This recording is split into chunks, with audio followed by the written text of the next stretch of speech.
আরে বাপের বেটা যদি হয়ে থাকো, বুকের পাটা যদি থাকে, আমরা এখানে আছি, লড়াই করে দেখাবো, লড়াই হবে সামনাসামনি। কেউ যদি আমাদেরকে চোখ রাঙায়, আমরা ছেড়ে কথা বলবার লোক নই। চুনোপুটি গাজিয়েছে, এরম বলছি না, একটু আগে বললাম না যে হাতি ঘোড়া গেল তল আর মশা বলে কত জল। আরে ওই মশা মাছিগুলো একটু আগে এখানে ছিল, কোথায় গেল? একটু আগে মশা মাছিগুলো এখানে ছিল, কোথায় গেল? তৃণমূল কংগ্রেসে আর মানুষ নেই, কিছু মশা মাছি ওখানে এখনো ভনভন করছে, কিছু খাওয়ার লোভে, কিছু করে খাওয়ার লোভে।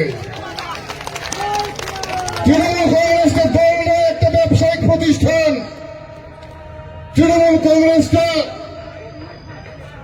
একটা দল নয়, তৃণমূল কংগ্রেসটা একটা উগ্রপন্থী সংগঠন বলতে পারি আমরা।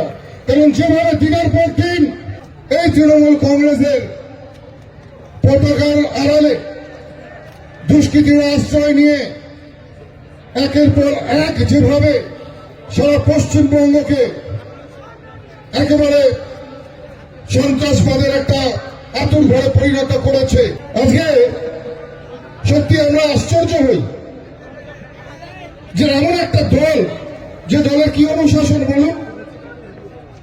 লড়াই আমরাও করতে জানি, আমাদের কর্মীরা করতে জানে, বুক চুকিয়ে লড়াই করতে জানে, চোখে চোখ রেখে লড়াই করতে জানে। কিন্তু তৃণমূল কংগ্রেসের দুষ্কৃতীরা কি করে জানেন? এরা রাতের অন্ধকারে ছিচকে ছোড়ের মতন কাছে, আমাদের গাড়ির কাছে একটা পাথর ছুঁড়ে পালিয়ে যায়। আরে বাপের বেটা যদি হয়ে থাকে, বুকের পাটা যদি থাকে, আমরা এখানে আছি, লড়াই করে দেখাবো, লড়াই হবে সামনাসামনি। লড়াই করতে আমরা ভয় পাই না, আমরা ডিস্ট্রাকটিভ পলিটিক্সে বিশ্বাসী করি না, আমরা ধ্বংসাত্মক রাজনীতিতে বিশ্বাস করি না, আমরা কনস্ট্রাকটিভ পলিটিক্সে বিশ্বাস করি, আমরা নতুন করে গড়ার রাজনীতিতে বিশ্বাস করি। কিন্তু তাই বলে কেউ যদি আমাদেরকে চোখ রাঙায়, আমরা ছেড়ে কথা বলবার লোক নই।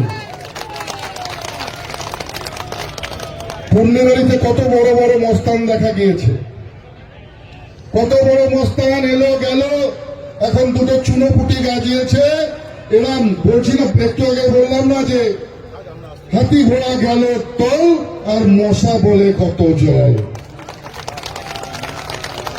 মনে রাখবেন, পুন্ডিবাড়ির মাটিতে এমন একজন নেতা আছে, বাঘের বাচ্চা, যার নাম সুকুমার, সুকুমার, সুকুমার। আর বাঘের বাচ্চা কখনো 92 সাথে লড়াই করতে যায় না, ওটা দুটো ধূপকাঠি জ্বালিয়ে দিলে পরেই মশা মাছি পালিয়ে যায়।